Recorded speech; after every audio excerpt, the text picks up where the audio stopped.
Hey Noah, so your next issue about your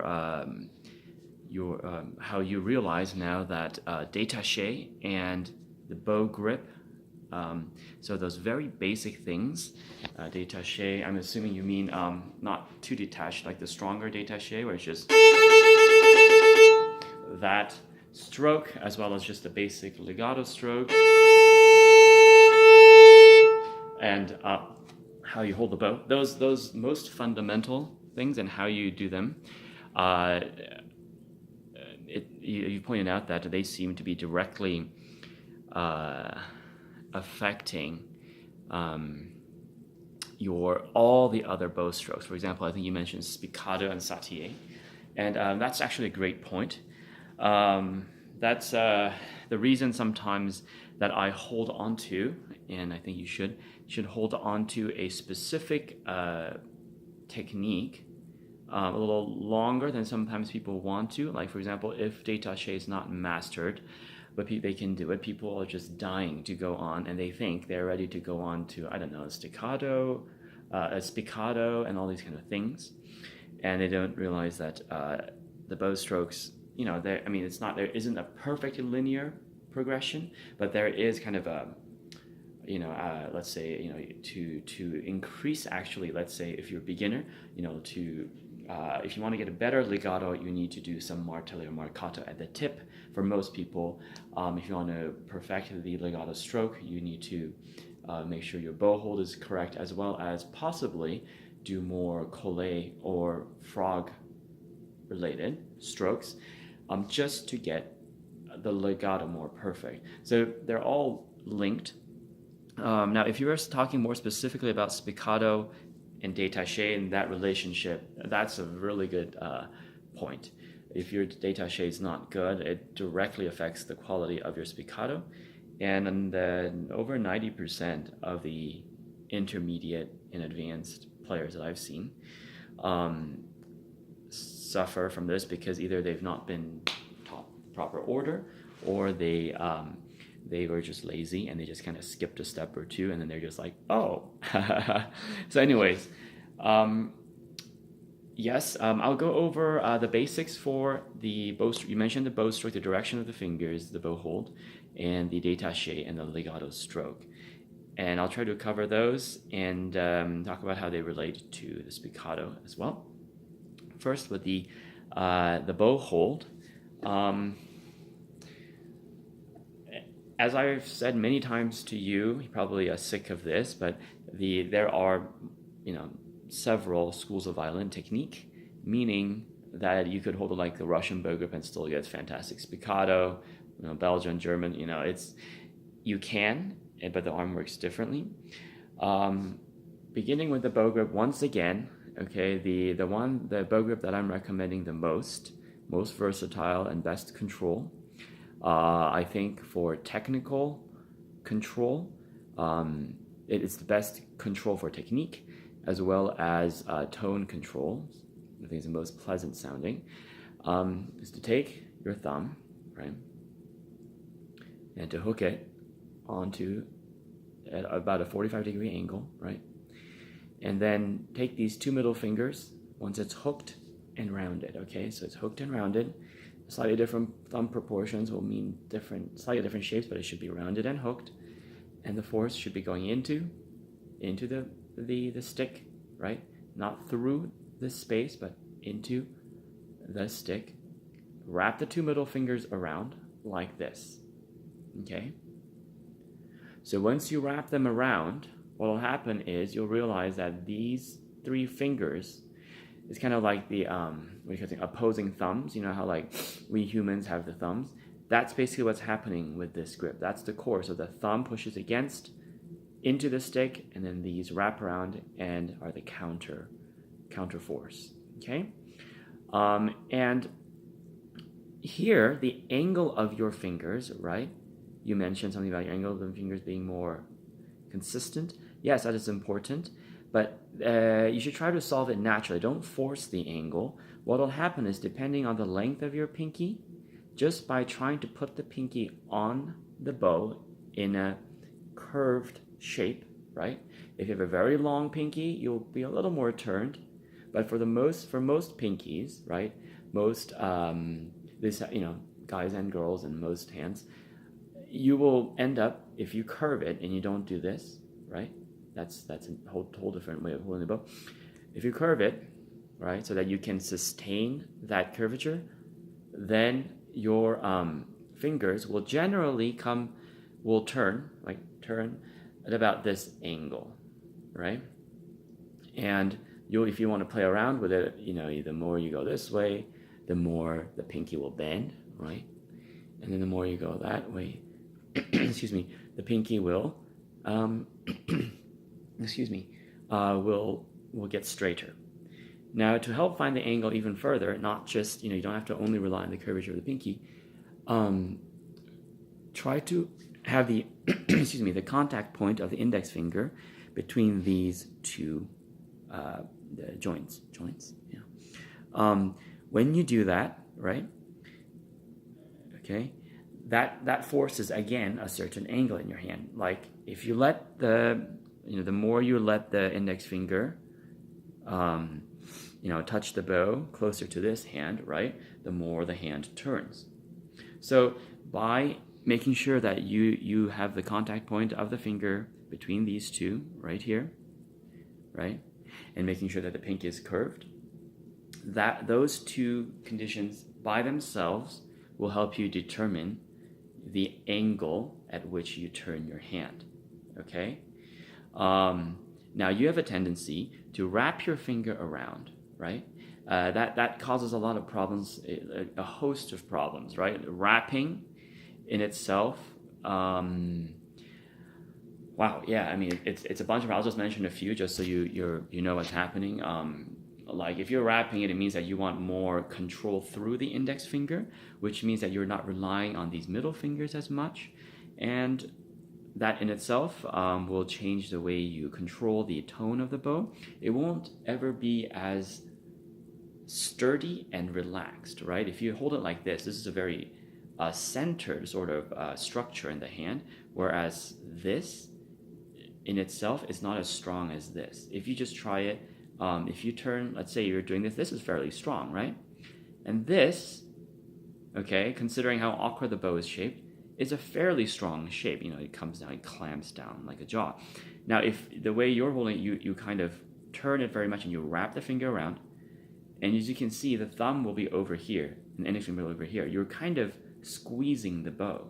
So that in itself causes a lot of difficulties for you, and that difficulty leads to difficulty in spiccato, because you will have a harder time letting the bow bounce the way it wants to and needs to.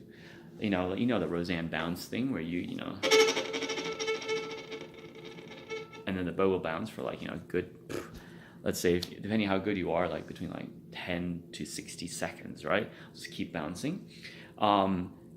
That, and it's a funny trick, but it's really important because it addresses how good your real control of the bow is. So real control means letting the bow do its job without suffocating it, right? That's real control. It's like the soccer ball, right?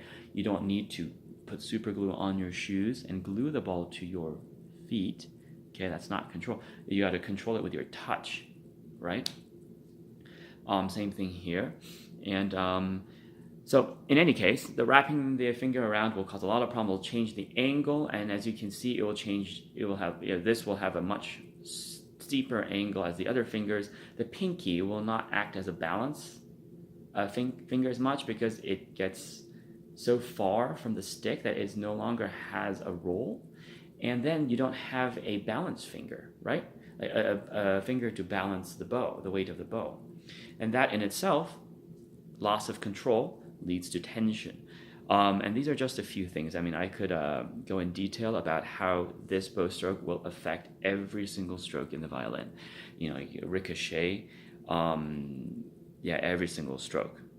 Now, a disclaimer is that, yes, if you practice like this, let's say just so stubbornly, maybe 10 hours a day, I mean, there's it's just very few things, won't work.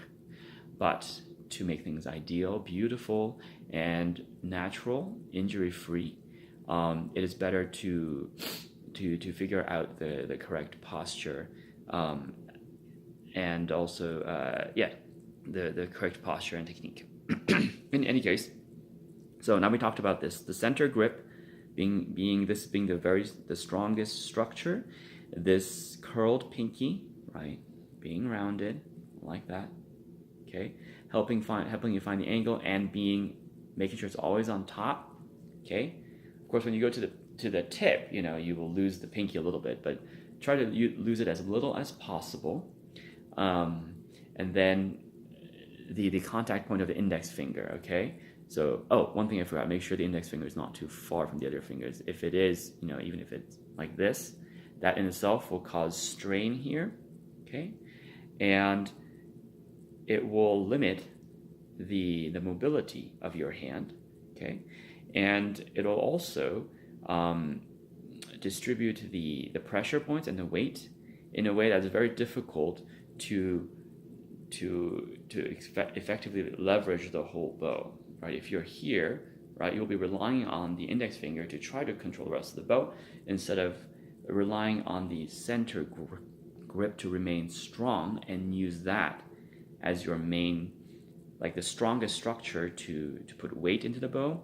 You'll be trying to use one single outstretched finger to push into the stick. It's just not a good idea, That's where the tension often comes from.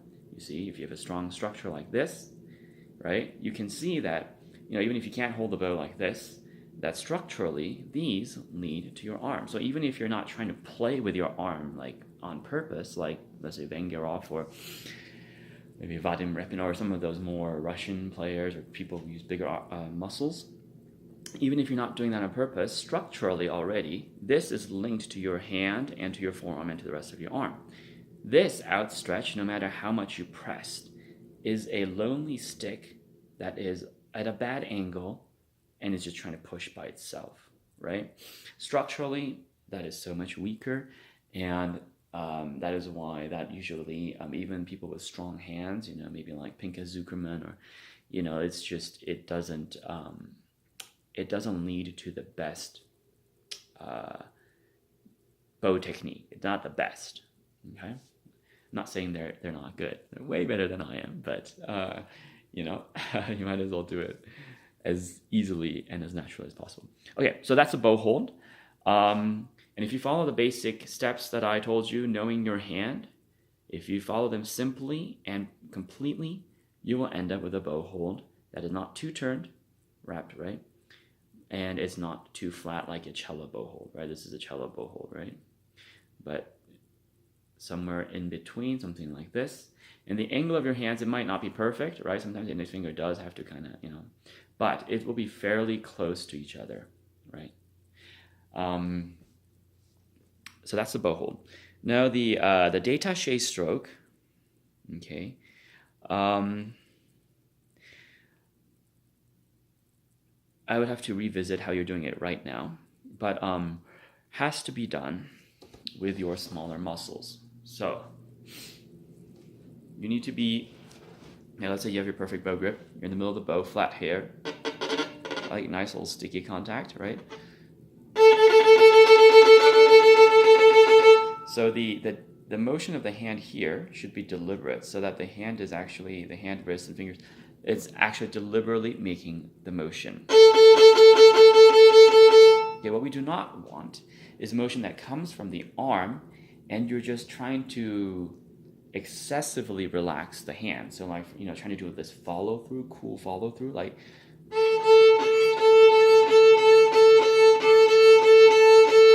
right? So the difference between those two ways that I showed you, yes, relaxed hand and that ability to flex with the direction of the bow, to soften, to act as kind of like the shocks in your car, right? Soften the blow is very important, right? The flexibility. However, it's also important that you can use the flexibility as deliberate movements, like this, so that your détaché, right, the bow, Flat hair, and remember, strong contact of the middle fingers is where the tone and sticky contact comes from, not pushing with your index finger. Okay, and then you do detache with your smaller muscles.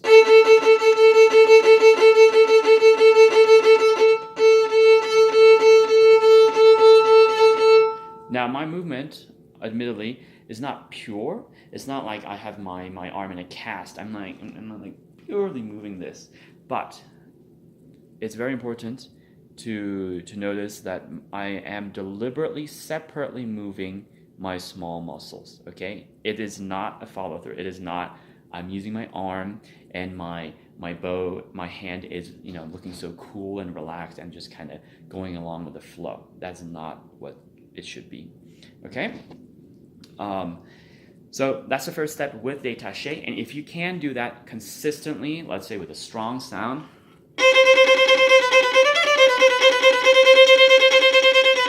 so let's say the up bow and down bow are even, flat, sticky, glued to the string, deliberate motion from your hand and your small muscles, then you are ready to tackle things like spiccato. I say this because spiccato is similar to detache. It's in the middle of the bow. It's easier, I think, if your smaller muscles are better developed. Okay, if you try to do it with your arm and you have stiff, it's just not going to work as well. Much harder. So if the detache is well developed and the small muscles are ready to go, right? Then spiccato, it's the same area of the bow, is simply dropping the bow and letting it bounce, right? Like a basketball, so it's controlled. Now the movement is not purely from the hand. It's not that. It gets faster, yeah, shorter, yes, you can use more hand, right? However, when it's, a little slower, it does involve some of the bigger muscles, but the strengthening and the relaxed and the ability to control the bow through your hand is essential, and that gets most perfectly developed in mastering detache. The legato stroke, I'm going to have to hear what you are thinking about. The legato stroke is like the basis of all strokes. The reason open strings and just long bows should be done excessively is because it's kind of like this. Okay, if you play soccer, everybody thinks technique is like all those fakes. That's what people like, ricochet, next bow technique, next this technique, that technique. If you like somebody like Lionel Messi or even Ronaldo, who does crazy amount of tricks, they have great ball control first. So you can juggle the ball with their feet, right? They don't have to do tricks. They have simple ball control first, and that starts with the legato long bow. Okay, the ability to go to the frog, right, and be comfortable. A lot of people at the frog, not very good players, but they have a problem here. They have a problem at the tip, right? That has to be resolved in long bows. And then once that is comfortable, that is like basic ball control, allowing you to move on to all the fancy tricks and crazy fakes and all that kind of stuff. Okay, I'll leave it at that, and I look forward to answering your next question. Bye.